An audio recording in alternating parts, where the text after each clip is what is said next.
First of all, what is game?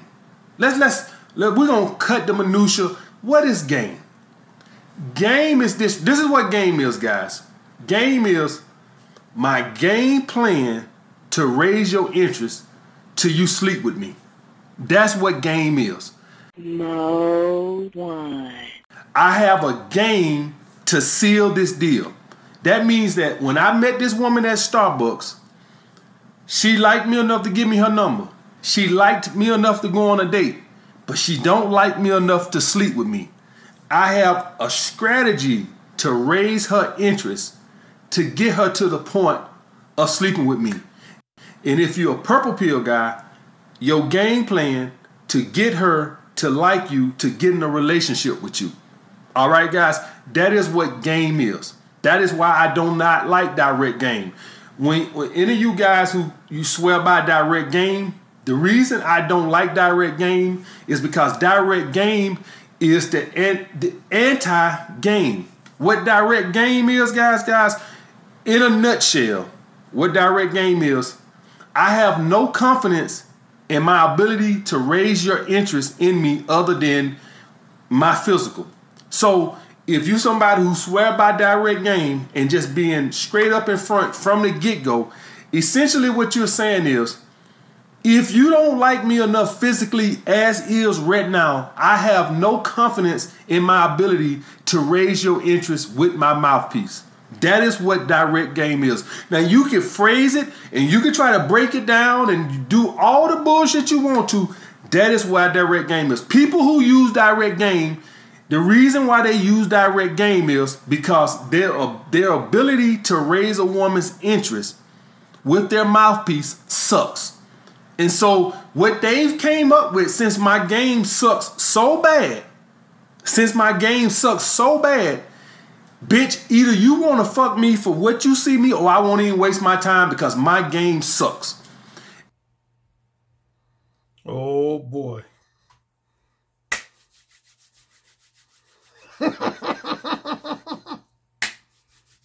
You know who's known for doing that? Oh, boy. Now, you know, I keep repeatedly talking about how I've changed my frequency of uploads starting with September of last year, September of 2020. Do you know this will be the first time I've done back-to-back videos, 2 days in a row since late August of last year? Yeah, I just checked right before I started recording. The last time I did 2 videos 2 days in a row was August 25th and August 26th of 2020. That starting with September up until yesterday, I had never done 2 videos 2 days in a row. There's a couple times I did 2 videos in the same week, but never back to back in a row. But a follower of mine, Patreon subscriber of mine, who used to follow AMS and now follows me. Matter of fact, on a quick side note, I think I've talked about that before. Do you know that I have approximately 100? Yeah, I have approximately 100 Patreon subscribers that either used to do one or two things. That either used to follow AMS, Alpha Male Strategies, real name Feliciano T. Collins. They either used to follow him exclusively and now they follow me exclusively, or they used to follow both of us and now they just follow me. One of those two. Yeah, I have about 100, give or take 1 or 2. I got about 100 Patreon subscribers that fall into one of those 2 categories. Yeah, that either used to follow AMS exclusively, now they follow me exclusively, or they used to follow both of us simultaneously, but now they just follow me. But yeah, one of my Patreon subscribers, he sent me this video that AMS did a couple days ago. Yeah, it was just a couple days ago, March 31st. And see, here's the thing. I've heard AMS followers say to me, Well, ARC, you always bringing up AMS name in your videos, but I hardly ever hear AMS bring up your name in his videos. That's the cleverness of AMS. If you listen to that opening clip, you'll see. Did he bring up my name? Nope. Did he even mention the words Mode 1? Nope. But he still took a jab at me. And that's what he does. See, that's what he does. He doesn't have to mention my name or mention specifically my Mode 1 approach to take jabs at me. What he does is, if AMS wants to take a jab at me, philosophically, and I don't mind philosophical disagreements and differences. That's different from, I've always said, there's a difference between personal beef and philosophical differences. Personal beef and philosophical differences. If you start talking about my mama, my wife, talking about how my looks, my age, my health, something like that, then you taking personal jabs at me. Then we're going to have personal beef. But if you're just disagreeing philosophically with my Mode 1 approach, I consider that just philosophical differences. So I'm not like insulted by him offering his philosophical disagreements with the Mode 1 approach, but I'm just here to point out where he's wrong, where what he said was wrong and invalid. But yeah, that's what he does. He's clever, man. Most of the time when I get clips of his that people send me, he won't mention me by name. He won't mention the Mode 1 approach, but he'll go after the direct approach in general, which everybody know he's talking about me. Hey, because I'm the godfather, as I mentioned yesterday. I'm the godfather of direct verbal game advice. But before I get to him, let's pause on him for a second. I'll get into him soon enough. I just want to quickly talk about a couple responses I got from yesterday's video.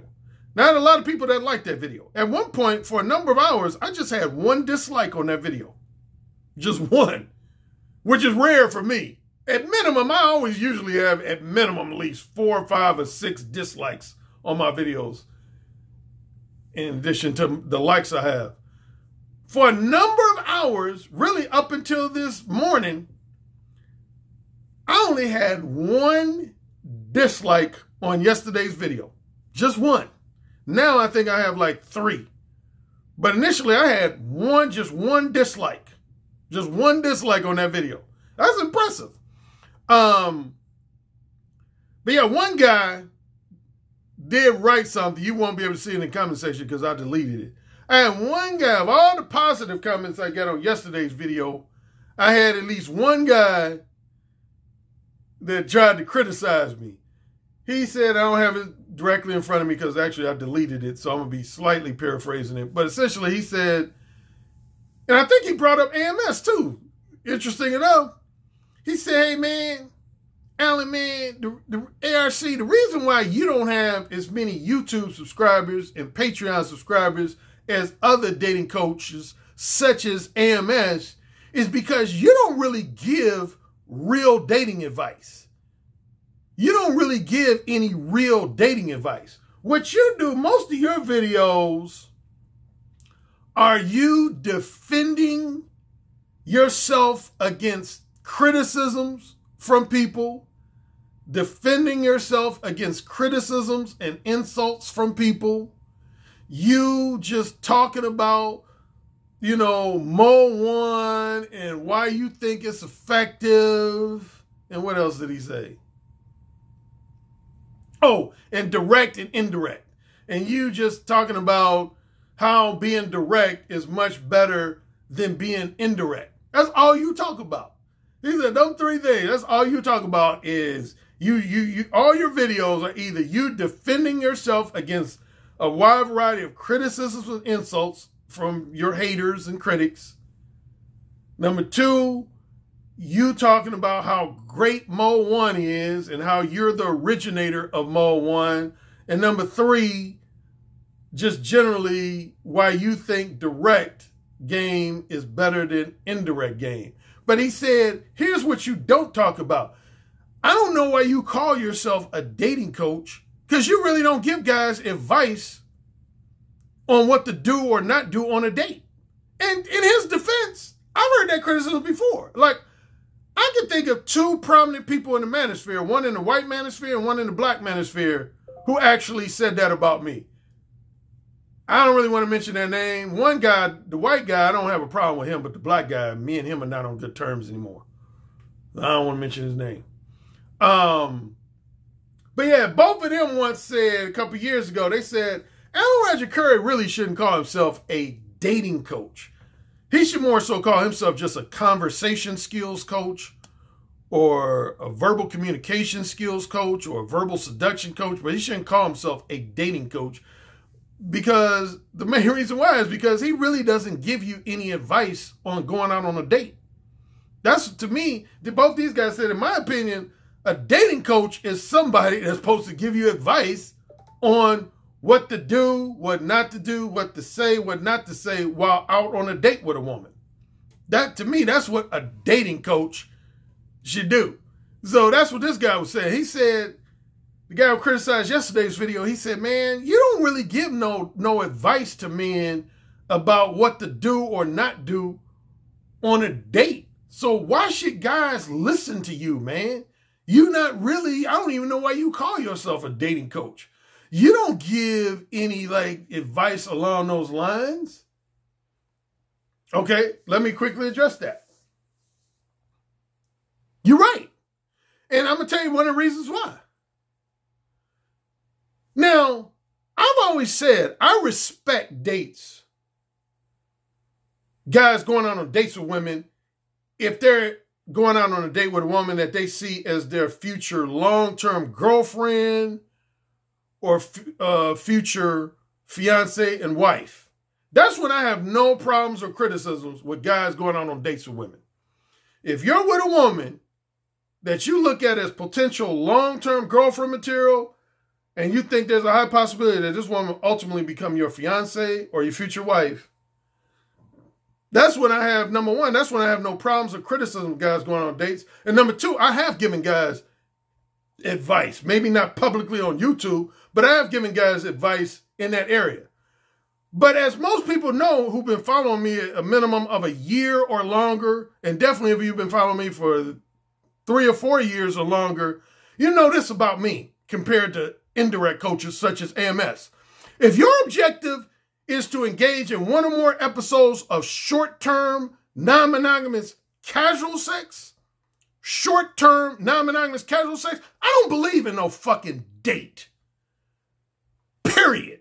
I don't believe in going out on dates with women. I never, ever, starting with the age of 21, 22, all the way up into my 50s, I can honestly say with conviction, I have never, ever, ever, ever, ever gone out on a date with a woman when my specific objective was short-term, non-monogamous casual sex. Ever. Never gone out on a date with a woman when my objective was short-term, non-monogamous casual sex. When it comes to short-term, non-monogamous casual sex, plain and simply, I let women know I want to fuck them. And either they say yay or nay. Period. Dates are totally unnecessary. If you truly, you see, you got a lot of guys on YouTube, and I could get cooking right now, but for the sake of time, I'm going to have to cut it short. But see, you got a lot of guys on YouTube, particularly guys who call themselves dating advisors, dating coaches, that will say they understand female nature. No, you don't. No, you don't. You know a simple way I could tell you don't truly understand the true sexually duplicitous nature of women? You know one simple way is by you taking a woman out on a date. If you take a woman out on a date in order to score casual sex, that lets me know you don't understand the sexually duplicitous nature of most women. You don't. You can say you do. I will put $15,000 on by saying you don't. You don't. You don't. You can say you do, but you don't. And that's real talk. You want real blunt talk? All you indirect motherfuckers who claim you know women, I know their nature. If you're taking them out on dates for casual sex, you don't understand women. Tell everybody in the manosphere that Alan Roger Curry said that. You don't understand women. You don't. Because if you truly understood the sexually duplicitous nature of women, you would never, ever, ever ask a woman out on a date again the rest of your life. The rest of your life. Drops mic. Boom. It's a waste of time. It's a waste of money. And AMS falls under that criticism. AMS is always talking about it. I think on this very video, he was talking about the importance of taking women out on dates. He don't understand women. He don't understand women. But I'll get to that in a few minutes. But all y'all indirect motherfuckers who claim to understand women, again, if you truly understood the sexually duplicitous nature of women, you would never, ever, ever take a woman out on a date for the purpose of scoring casual sex from them. You would never, ever take them out on a date. Ever. You don't know how women's biological impulses work. You don't know the depths that women go to try to disguise and camouflage their true raw sexual desires. You don't understand that like I do. That's why I'm a bad motherfucker and you not. See, I understand that thoroughly. I'm a master, bro.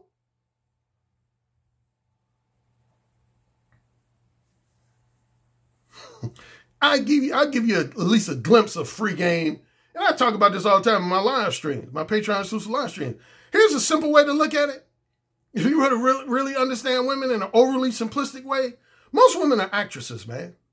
That's all they are. Not all of them, not 100% of them, but the vast majority of women, when it comes to their sexuality, they're actresses. And all you got to do, figuratively speaking, is call their bluff. Most women out here, all they are is women who are pretending to be innocent, wholesome, monogamy-oriented good girls who will only indulge in sex with men within the context of a boyfriend-girlfriend relationship. But underneath that facade, which on a side note, if you remember one of my previous videos, I said, you know, before I decided on Mall 1, that was going to be one of the original titles of my book. It's going to be called Facades, Examining the Sexually Duplicitous Nature of Men and Women in Today's Society. That was going to be one of my working titles for Mall 1 before I decided on Mall 1.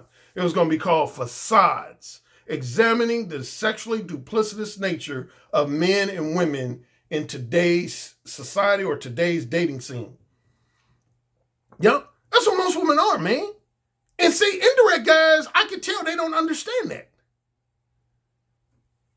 That's why they feel they got a lot of women and mislead and manipulate women because they don't understand that.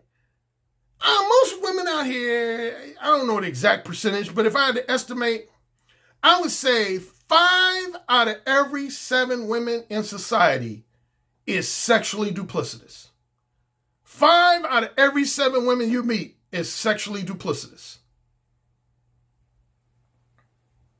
If you own my book, Ooh Said Again, you know I break down women in terms of their sexuality in 5 categories. 1s, 2s, 3s, 4s, and 5s. 1s, 2s, 3s, 4s, and 5s. 5s are your most prudish and monogamy-oriented women, and 1s are your most free-spirited, open-minded, sexually liberated women. If a woman's a 1 or a 5, she's not sexually duplicitous. In simple terms, if a woman's a 5 or a 1, she's not sexually duplicitous. A 1 is not sexually duplicitous because she's an open book when it comes to her sexuality. She ain't trying to hide shit. She's basically, her attitude is, yeah, I'm a kinky freak. Yeah, I'm a slut. So? You got something to say about it? So? That's a 1. She's very open-minded, free-spirited. And by nature of that, by virtue of that, she's not sexually duplicitous. On the flip side, a 5. A 5 is a woman who is genuinely prudish, genuinely monogamy-oriented and relationship-oriented. She's only going to have sex with a man who's her husband or at minimum, her fiance. So she's not sexually duplicitous. She's not playing the good girl role. She genuinely is a good girl. So she's not sexually duplicitous. So 5s and 1s are not sexually duplicitous. 2s, 3s, and 4s are all sexually duplicitous. They're all sexually duplicitous. And once you firmly and thoroughly understand that, why the fuck you taking a woman out on a date? See, if you take a woman on a date, you're playing into her facade. You're acting like you're buying into her facade, that she's this quote-unquote good girl.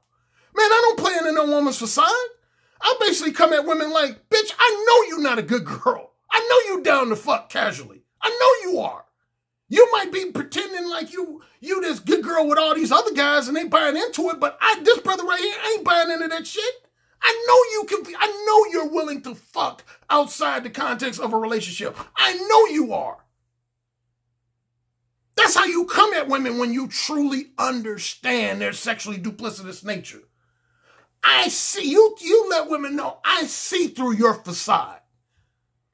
That's the starting point of persuasion and seduction. Is you let women know I see through your facade.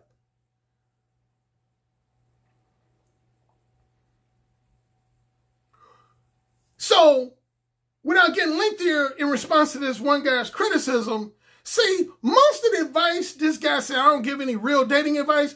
The reason why is because 99% of it is bullshit. It's bullshit. All these guys are doing on these other channels and other videos, you know what they're doing in a nutshell? They're just teaching you how to be full of shit with women. That's all they're doing. I said that in a recent video when I talked about indirect game coaches. That's all indirect game coaches do. They teach you how to be full of shit with women. That's all they do is teach you how to be full of shit with women. Here's the 5 forms of being indirect / full of shit with women. All indirect game comes down to one or more of these 5 things when it comes down to the nutshell. Indirect game comes down to one of these 5 things, which all represent being full of shit with a woman. Number 1, indirect coaches teach you to give women the very disingenuous and misleading impression that you want a long-term sexual relationship with them, when in actuality, you want a short-term sexual relationship with them. That's being full of shit. Number 2, indirect coaches teach you how to give women the very disingenuous and misleading impression that you want a monogamous sexual relationship with them, when you really want a wide open, non-monogamous sexual relationship with them. Being full of shit. Number 3, not too many indirect coaches teach this. I call this fun clubbing. Is encouraging men to temporarily, for a few days or a few weeks, to pretend like you're content with being a woman's male platonic friend when you really have some romantic desires and interests or some casual sex desires and interests. I call that fun clubbing. Now, in most indirect game coaches' defense, not too many of them teach that or even necessarily encourage that, but there's a handful that do. But yeah, I call that fun clubbing. Anytime you're pretending for a number of days, weeks, or months that you're content with being a woman's purely platonic friend, when you know deep down you want to date her or you want to have casual sex with her, that means you're fun clubbing. That's called fun clubbing. That's the 3rd form of full of shit behavior with women. 4th form of full of shit behavior with women is if you're in a relationship or you're married, but you're doing one of 2 things. You're cheating on your wife, fiance, or long-term girlfriend, like that well-known relationship coach did recently. You're cheating on your wife, fiance, or long-term girlfriend, or on the flip side, with the women that you're trying to recruit as side chicks or mistresses. A mistress would be if you're married, if you're unmarried, side chick. You're giving them the misleading impression that you're single and unattached, when in actuality you're married, engaged, married, or got a long-term girlfriend. Both of those, that's being full of shit with women, which will fall under indirect game. That's being full of shit. Being full of shit.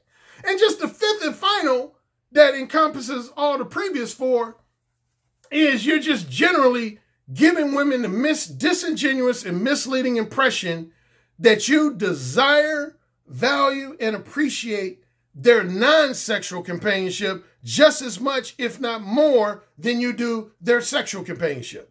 That's the main core of most indirect guys.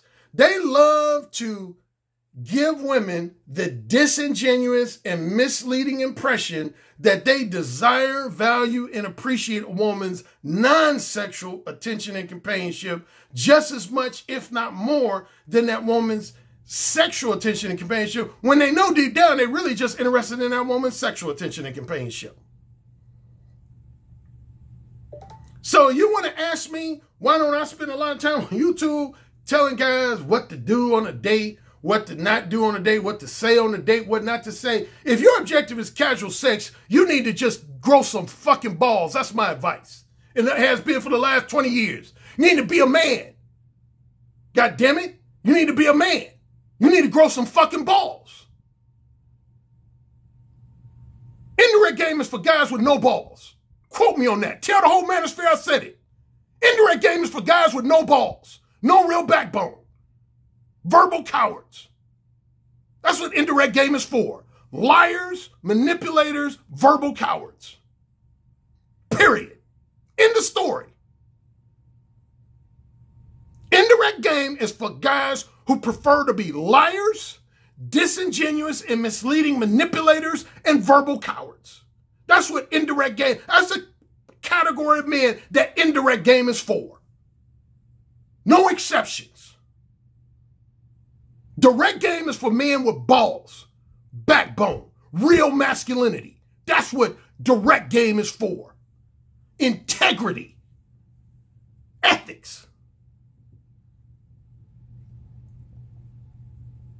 Most men ain't man enough to use direct game.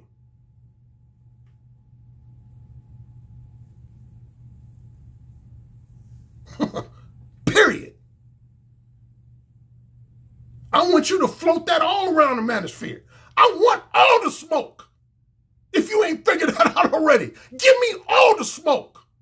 I'm ready for it, because I'll shred all y'all to pieces.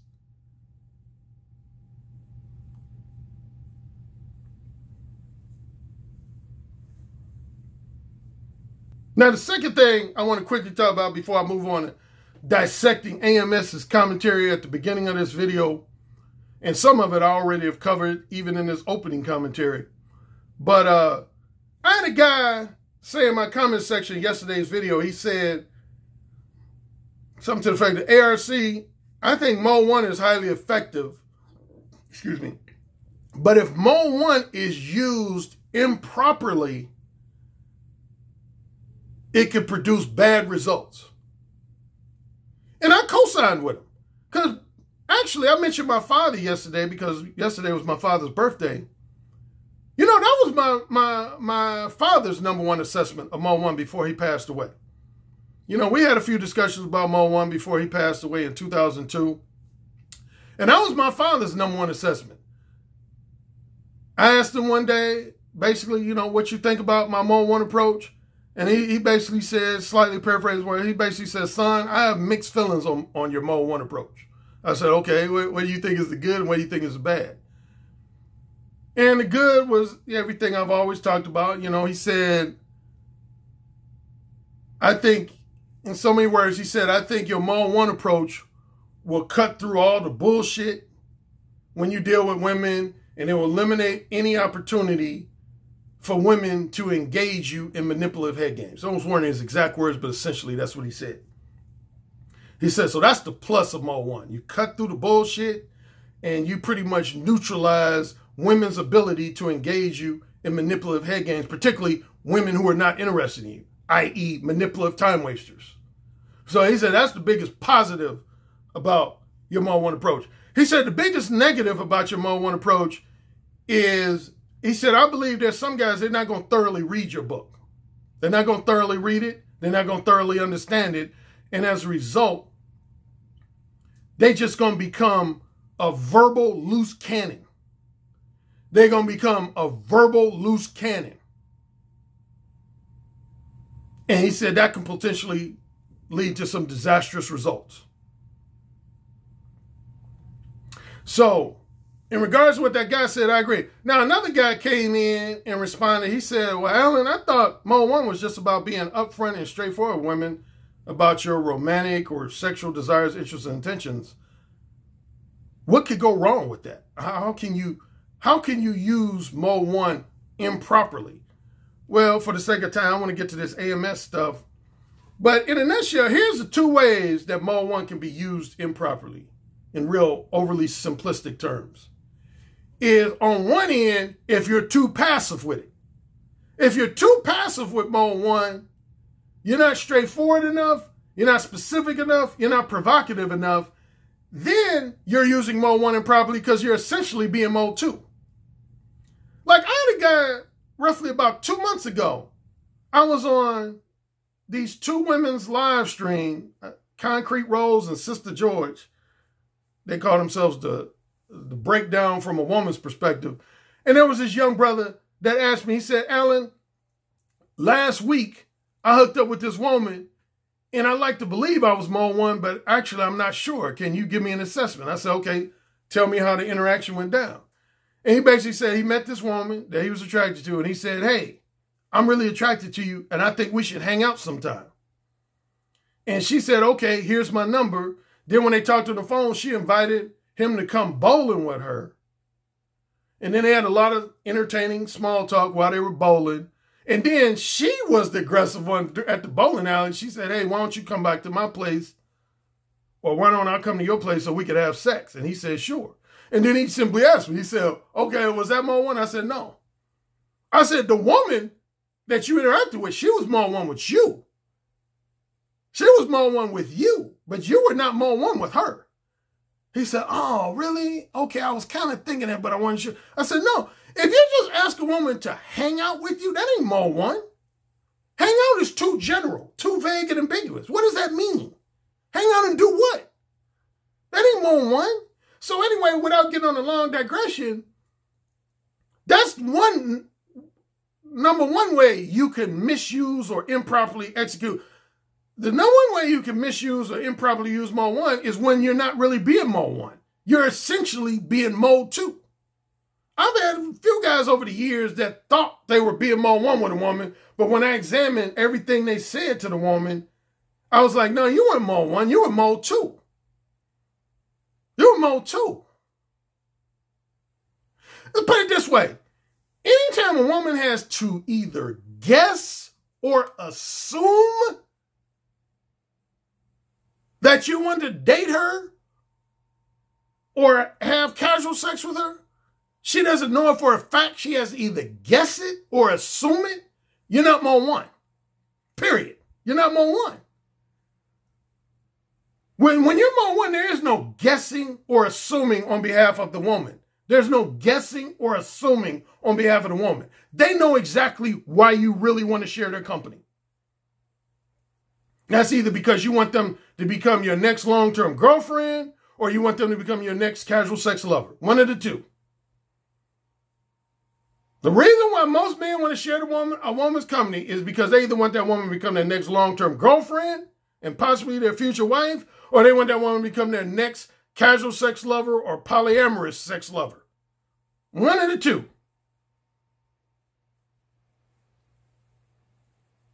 That's one way you can improperly use Mode 1. Then on the opposite end, here's a second way you can improperly use Mode 1. One way, again, is if you're too conservative, too passive, too vague and ambiguous to the point where you're essentially just being Mode 2. On the opposite end is when you're too harsh and overly aggressive. And that's what my father was referring to, is when you're so harsh and overly aggressive to the point where you essentially are transitioning into Mode 4. You're really no longer in Mode 1. You're not even really being Mode 1 hardcore. You're essentially being Mode 4. And that's what my coaching is for. My dating coaching is to keep guys balanced.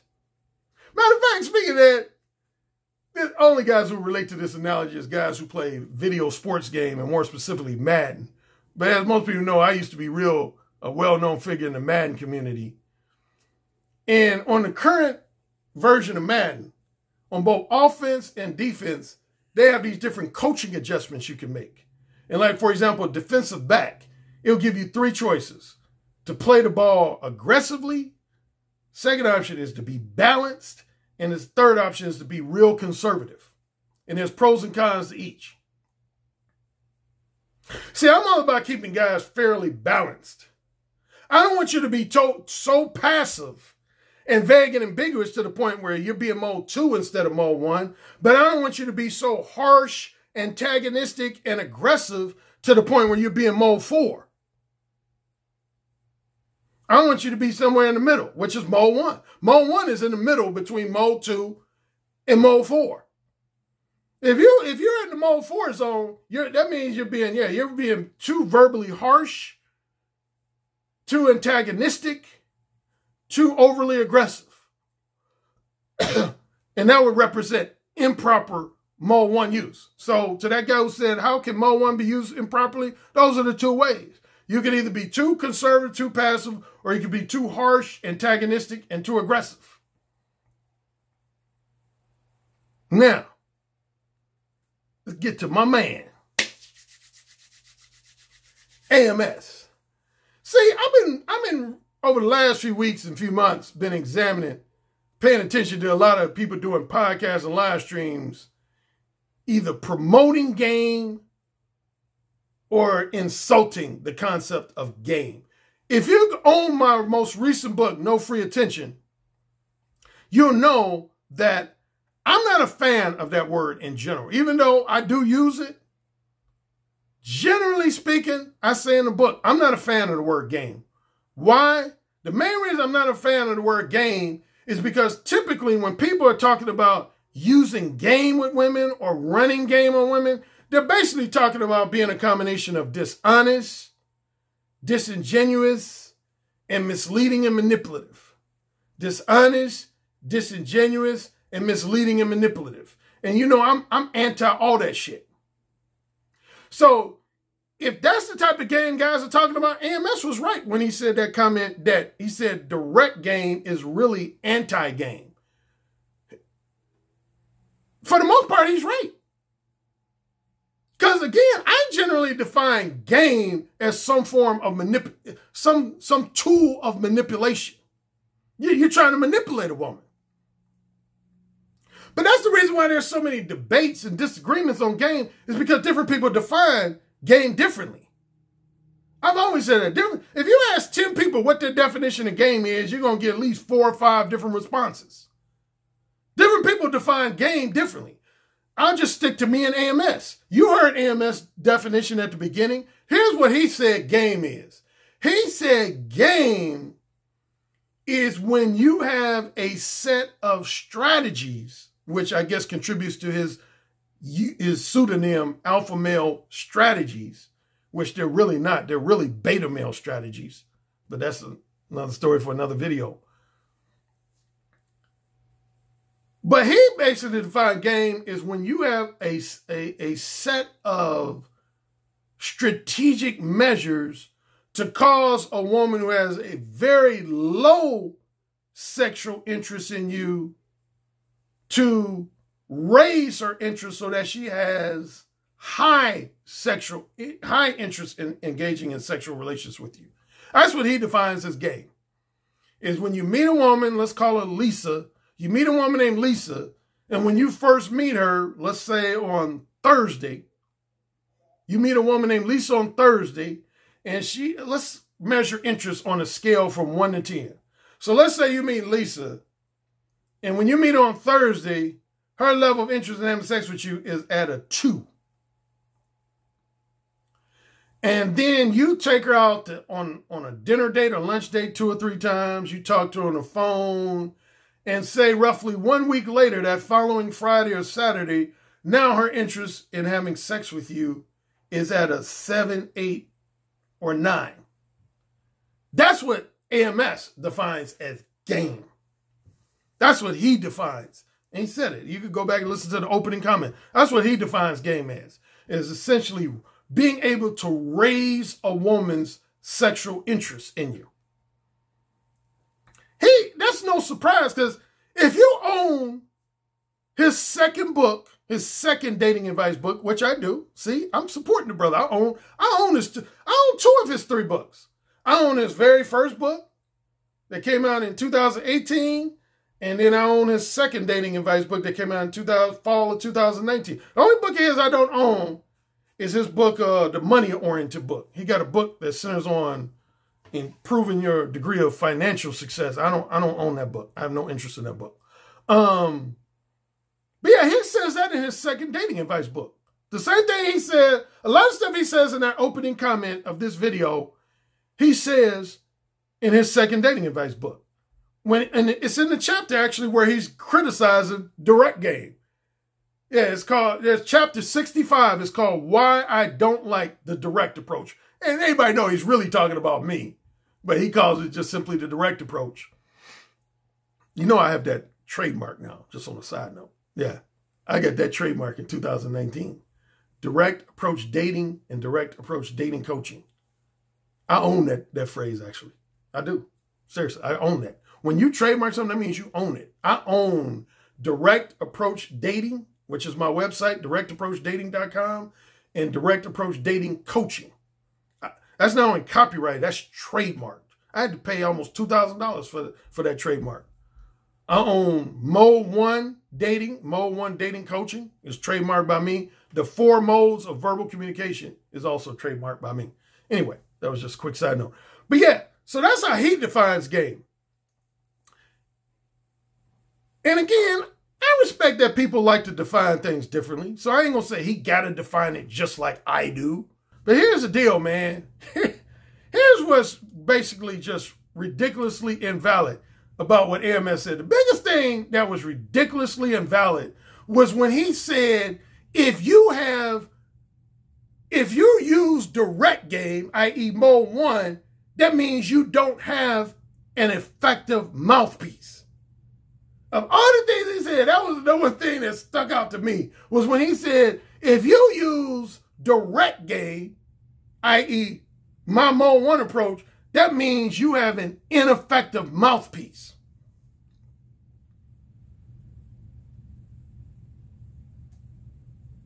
You know what's coming, AMS? Insert dog face here.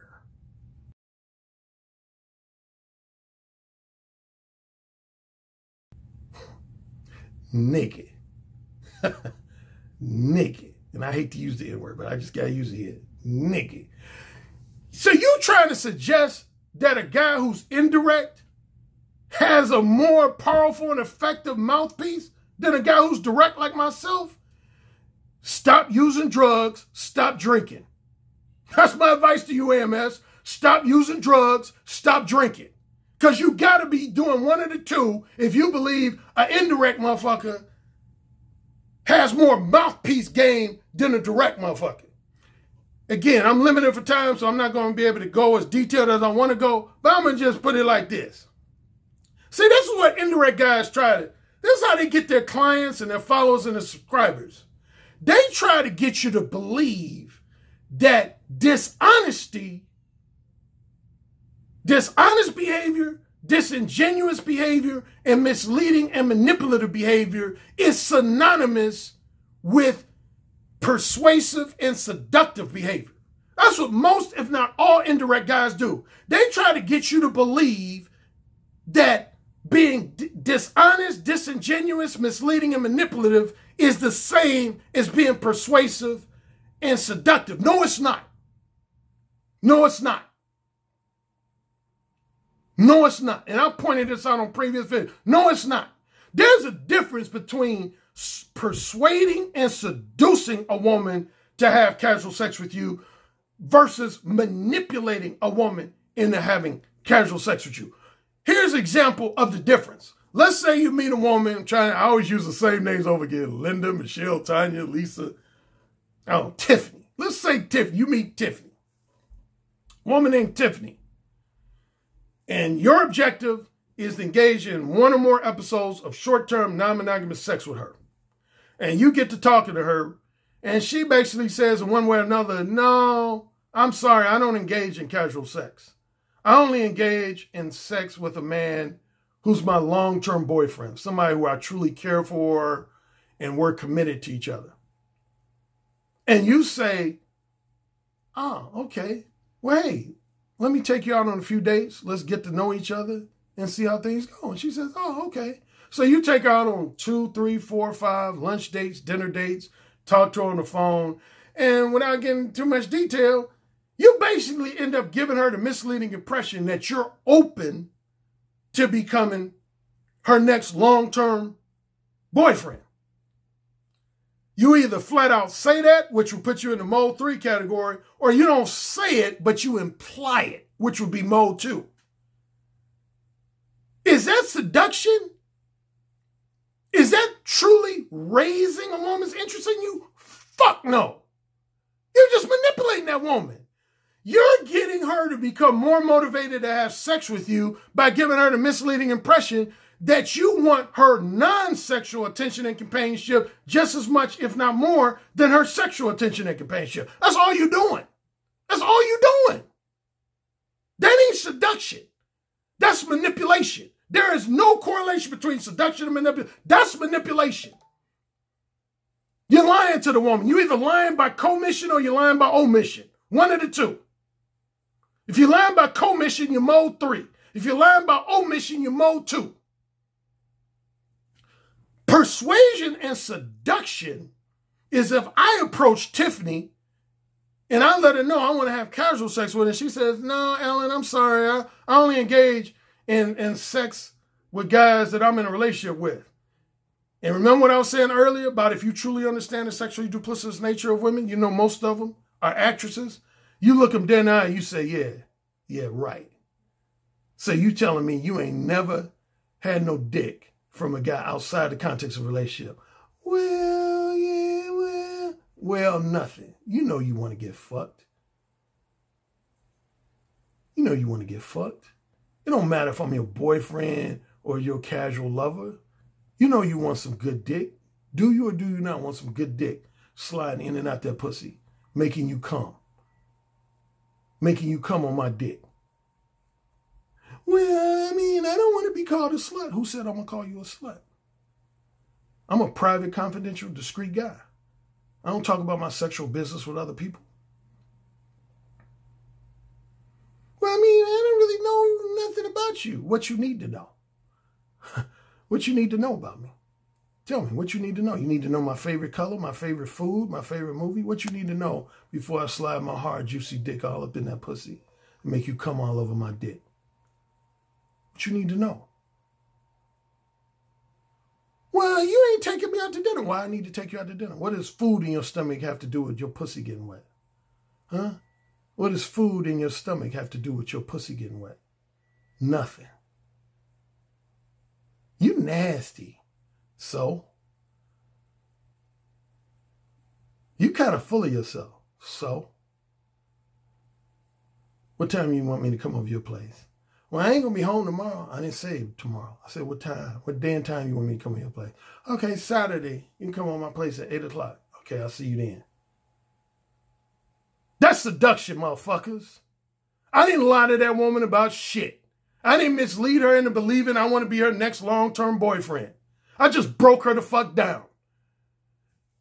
King of verbal seduction. King of verbal seduction. No lies, no bullshit, no misleading and manipulative behavior. Just verbally bold, straightforwardly honest, seductive truth.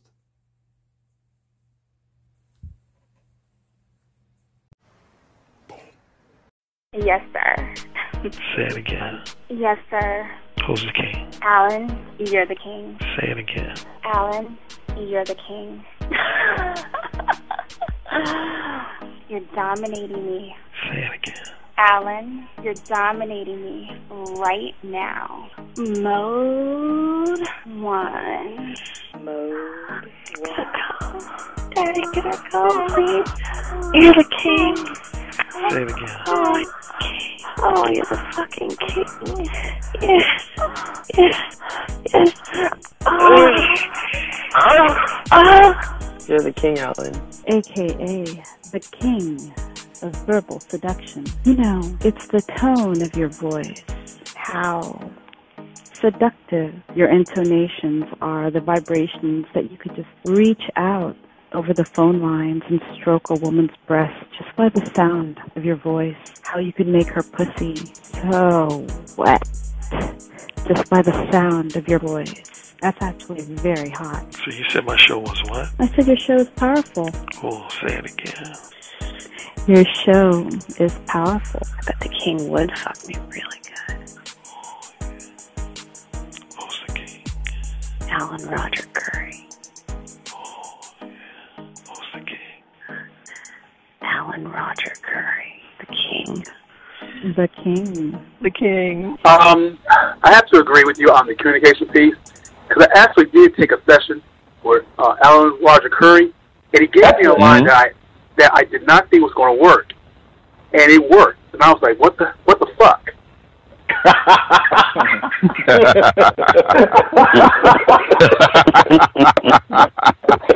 Oh my God! Man, he's the master. He's the master of the verbal seduction. He got that communication piece down pat. It really worked. Yeah. It just simply worked, and I just didn't think it was going to work at all. Some guys have natural handles. Some guys have a better natural shot, but you can always improve your shot. And sex is damn sure something you can fucking learn. Look, dude, you want to learn how to talk better? I'm hiring Alan Roger Curry to get my dirty talk game on, because it's always been something I want to get better at. Verbal seduction, man. I'm like, clearly, this guy is the Michael Jordan of seduction. Like, come on now.